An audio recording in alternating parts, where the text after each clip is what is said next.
Hey there, everybody. Matt Carter here. And Jessica Carter from CARTERMATT.com. And this is an NCIS special edition, if you will. This is something that we are going to provide. If only we had like a news ticker that was like down below us and it was like, da, da, da, da. Now just in, we are reporting on the latest in Bishop and Torres. But really, this video, it's about Bishop and Torres, but it's also about where they've been, where they are right now, where they could be going, and also what we feel about the idea of the two of them maybe getting together over the course of season 17. Yeah.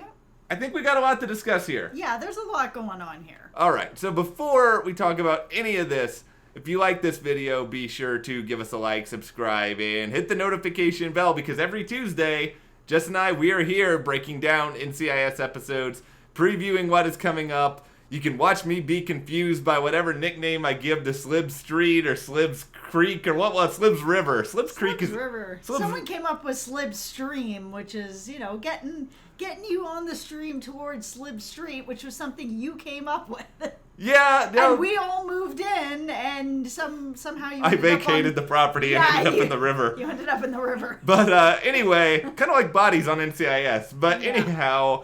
Let's dive into this idea of Bishop and Torres, because, I feel like we can all sort of agree NCIS is not technically a romance. I don't think anyone necessarily just watches the show with that in mind, but it's almost a little bit of reverse psychology. It's sort of like they convince you to get in on all this other stuff, but then it's like, oh, now I'm interested in the romance. And if they gave you the romance all the time, would you be like, I don't know if I really like this. I want to see more of the case. Well, yeah. I haven't made it any secret that I'm into a slow ride into romances or storylines, and that's one of the things that I really like about NCIS in general is that normally it's not just a rush and cram it all in, and there's a nice slow build to stuff because the show is mostly focused on the cases. So you get a little bit of personal life stuff, and then you get a lot of case.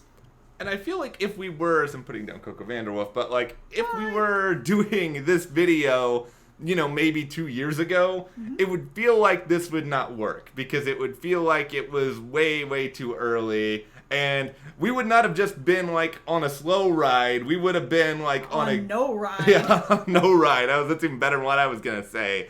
And we just wouldn't have any momentum. We wouldn't have anything to really go on. But over this last little while, we have seen the foundation. The seeds have been sown. They have been planted into the ground. And hopefully this works better than the last couple of plants I tried to put into the ground, which ended really badly. But yeah, no, we've seen them working together well at work. We've seen them coming together as friends. We've seen little connections here and there. We've seen them go undercover together as a couple, which seemed to really kind of set off some sparks.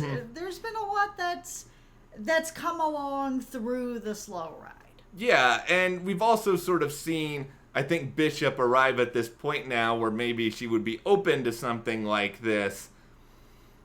If you think back, Bishop went through a lot. She suffered a lot of heartbreak over everything that happened, in her past relationships. They really probably have not actually amplified enough, like, the level of just, like, sadness that is in her relationship past. But, it is NCIS. It's kind of a crime procedural where you can't dwell on any one thing for too long. Yeah.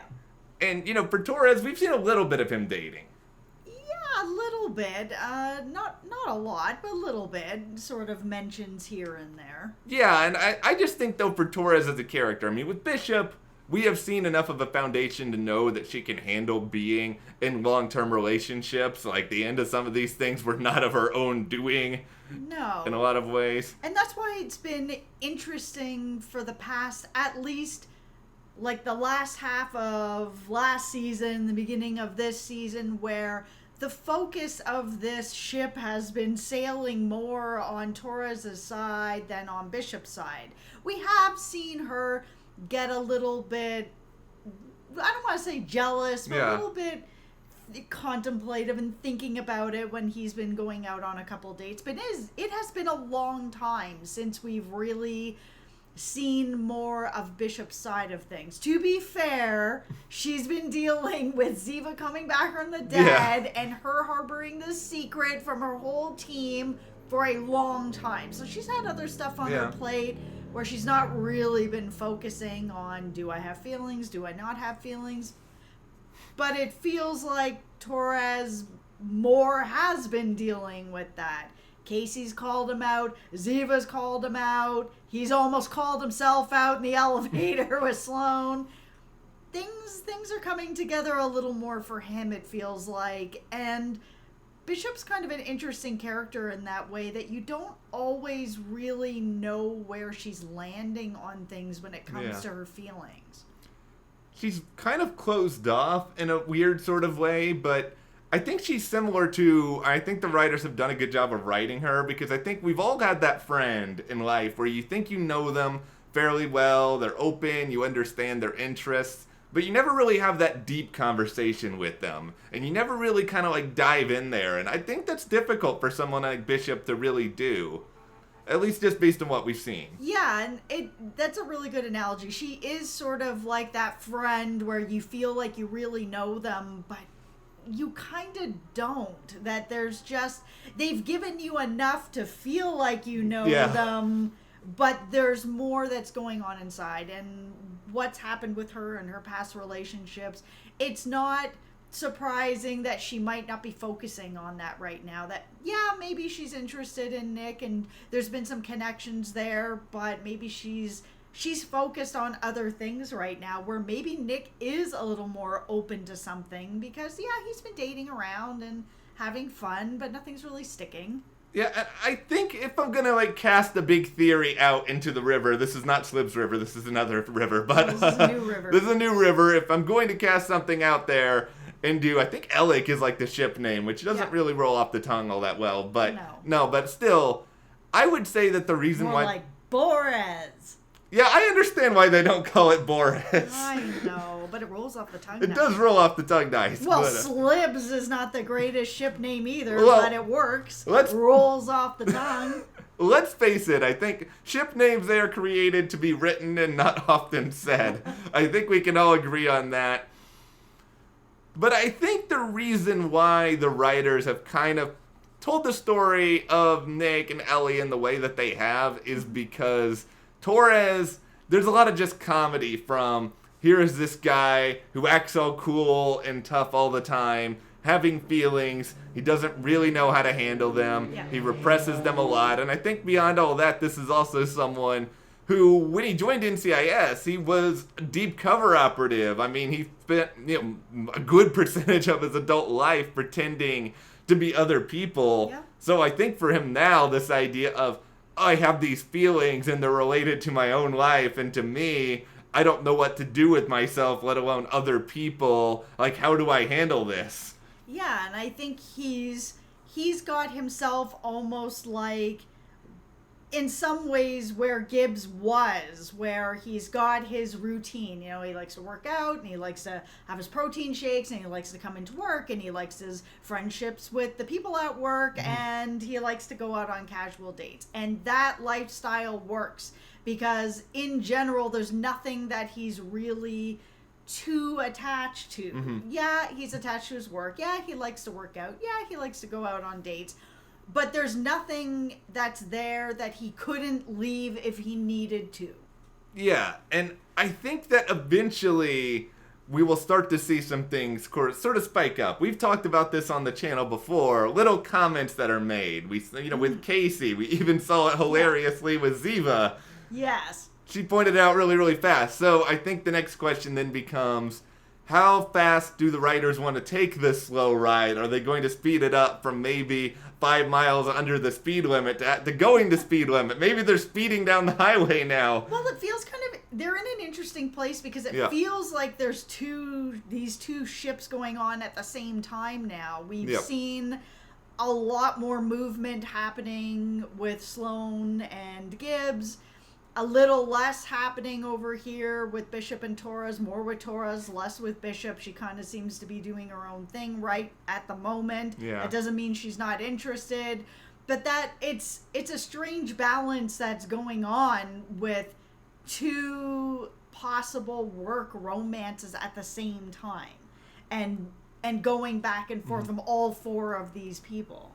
Yeah, and I feel like if you're going to move things forward with Torres and Bishop, I think there needs to be a big event, because to me it feels like these two both already know that they have feelings for the other person. Yeah. And I don't think there's any sort of denial that's going on there. I just think it's Sometimes it's the circumstance that pushes it to that next level, like we saw them, I think it was around Christmas time when they were at Gibbs's house with the baby, and there were some feelings and there was atmosphere, and sometimes you need that atmosphere, that conversation, or just that situation that you're in to bridge the gap to actually getting to that point where we're going to talk about this, or we're going to deal with this, or we're going to hook up like Sloane and Gibbs at Christmas time. We're not even talking about Sloane and Gibbs in this video. Yes, we are. Okay, well, this has gone in a very different direction than first planned. But, okay, I'm going to throw something that's completely unrelated to Sloane and Gibbs, but a different idea at you here. What if Tony shows up later this season, everyone sees him and Ziva run off into the sunset together with Tali. I think you mean when, not if. Yeah, okay. I mean, it's going to happen. But let's say it happens under a circumstance where Bishop and Torres get to actually see it. If you are Bishop and Torres and you see that, does it start to get into your brain a little bit? I want to have this for myself. I want to have this sort of moment. These two crazy kids found a way to make it work. Yeah. Why can't we find a way to make it work? Could that be a jumping off point? Yeah, it could be a catalyst. I mean, seeing other people that had a romance through the workplace, and it worked out, and it worked past the workplace and into a grander relationship where now they've got a kid, and all these things are changing for them and growing for them. I think that could certainly be part of it. I do think that they're going to try... I think they're going to try to give them another moment before we get to there, because I kind of wonder if that's not going to happen until closer to maybe May sweeps. Yeah, it's possible that's May. It's possible that it's going to be a sweeps period, probably, for when Tony comes back. Yeah, it could be February, it could be May, it could be a little while, but I think we're going to get some other possible scenarios or moments that could come up before then. Let me throw this one at you, because I've talked about it on here before, and I was pretty flippant about it, actually, and sort of just joking about how you can see Gibbs and Sloane come in there, like, holding hands, and that would mean Bishop and Torres would be like, and we're in love, too, and just, but on more of a serious note here, I mean, there is the rule that you're not supposed to date your coworker. That's been clearly established. Maybe that's holding them back, but if Gibbs and Sloane did start to move towards something romantically, would that actually be, a real legitimate green light for Bishop and Torres to consider something? I actually don't think so. Okay. Torres, for me, strikes me as the type of guy who, even if Gibbs has his rules, that doesn't matter to him. Because it's not like a steadfast rule like he's going to fire you.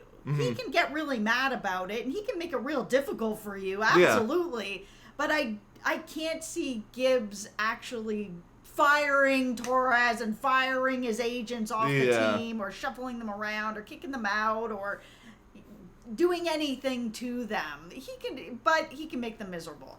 But for someone like Bishop, I can see her feeling out that rule and being like, okay, maybe not. I know that she had some other relationships going on that were kind of work related. Similar. Similar. But I could see for Torres him being more like, I don't care about this rule. Is it going to get me fired? No. Then I don't really care. You can live by your rules. I'll live by my rules. We've seen these two butt heads with that stuff in the past. And I think if he's really in love, or he's falling in love and he really wants this, I can't see him coming in and being like, hey, everybody, we're dating, and then what are you going to do about it? I don't see him doing that. Yeah. But I can see him saying, okay, listen, this is where we are. We're having this relationship. Let's just not bring it into the workplace. And that way, we've seen Gibbs moving back and forth with, oh man, do I stay with my rules? They give me structure. Oh man, but now I'm burning this one up in a fire. I'm changing. I don't know. That maybe if they play it that way, that it's, okay, when we're at work, we're at work. When we're away from work, we're away from work. Work is over, so we can be with who we want to be with. That maybe Gibbs might see it that way, to be like, okay, if you're not bringing it into the workplace, it's not actually affecting how you're doing your job, then all right, I'll see it another way. Well, as we start to sort of tie everything together in this video, I think a good question to ask all of you out there is, in the event that Bishop and Torres do get together and they have their moment, do you think NCIS will really focus on it all that much? Because to me, I mean, I think the writers got to regret that to some degree with Tony and Ziva, that a lot of their stuff was off screen. Do you want it on screen, even if it's just a little bit more of it? Let us know. Well, what do you feel? I feel that they should. I feel like they should learn from the mistakes of not giving us more of Tony and Ziva on screen. I know that we can't turn back the clock and be like, okay, we didn't get them, so we shouldn't get anybody ever. I'd like them to learn from the mistakes and don't repeat this. Don't give us stuff just off screen all the time. Kind of move us into a new era. We've been on the air for 17 seasons. Well, I think we need a relationship that plays out a little bit more like Kinsey and Deeks on NCIS LA, where it doesn't have to be front and center every single moment of an episode. Not everybody wants romance, but you can give them a few moments without fundamentally changing the show. That's my view, but let us know your view in the comments, and if you enjoyed this video, give us a like, subscribe, and you can support us further and get a shirt kind of like this one by checking out the CARTERMATT store. We got a link to that in the description. Thank you guys so much. We will be here every Tuesday to discuss NCIS, and hope to see you then.